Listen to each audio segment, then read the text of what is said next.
All right, welcome everybody to Ducks Unlimited's first ever virtual snowmobile event, and we're here today with Allison Clausen at FXR Adrenaline Unlimited, and she's going to share with us a bunch of accessories that you need when you're out on the trail and when you're snowmobiling out this winter, and also any year to come.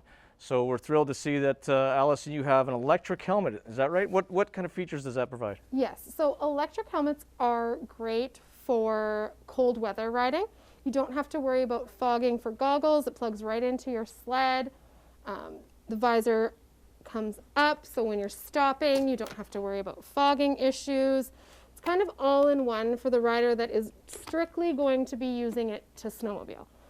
If by chance you are using it for multiple purposes, the electric isn't a good option because it does fog a lot in the summer. For riders that are going to do multiple sports, motocross, quadding, everything in their helmet, you'll want something that's open face. A few different options there, but these do require goggles. Helmets are a necessity now. They are required on all trails, so that is kind of a starting point that we recommend to most riders. Next, we'll touch on goggles. Goggles are a big thing that you're going to want to fit specific to your helmet and to your person.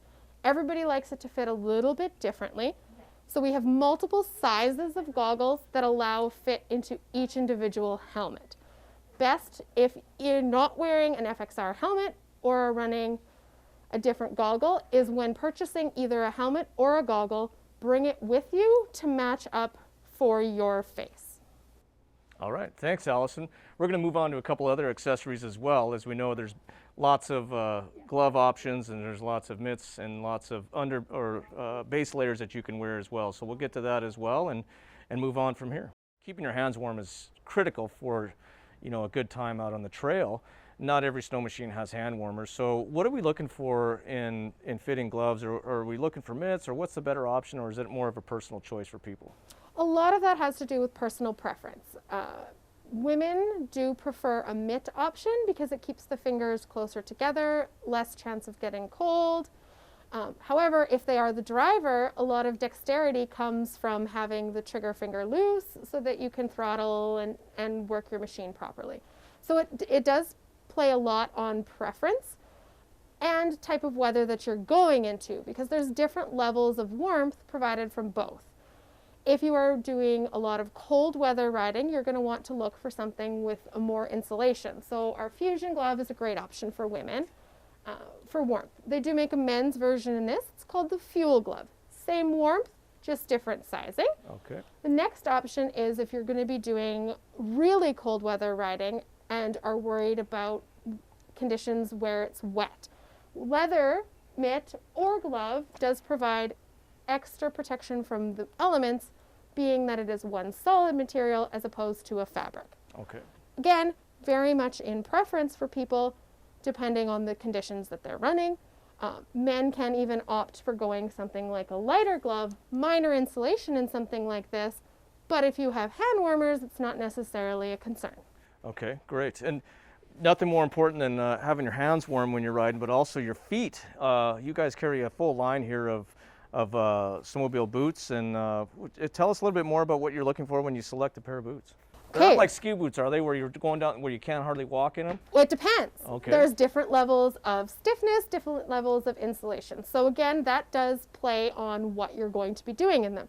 If you're trail riding, you don't need as stiff of a boot. So you have something like the X-Cross, which laces up or has the dial system, but it's not quite as stiff, not quite as much feeling like you're in a snowboard boot. Okay. You can walk a little bit easier, there's a little bit more flex.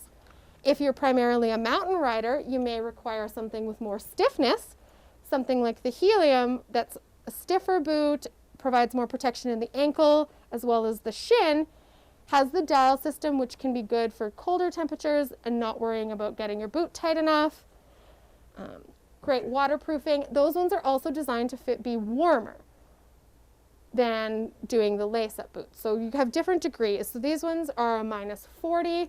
These ones go up to -60. Okay. You can get a boot that has a removable liner, which is good to about -75.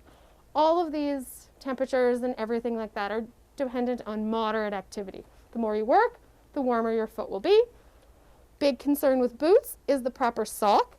Never a cotton sock. anything that's wool, polyester blend, something that's going to wick that moisture away from your foot and not stick there and get wet. Okay, that's great. And folks, just again, this is for our Ducks Unlimited Canada virtual snowmobile event that's coming up on February 16th. And these are some great tips and hints and also some awesome gear here that you really should have when you're out on the trail or wherever it is that you're snowmobiling or sledding in the winter, of course.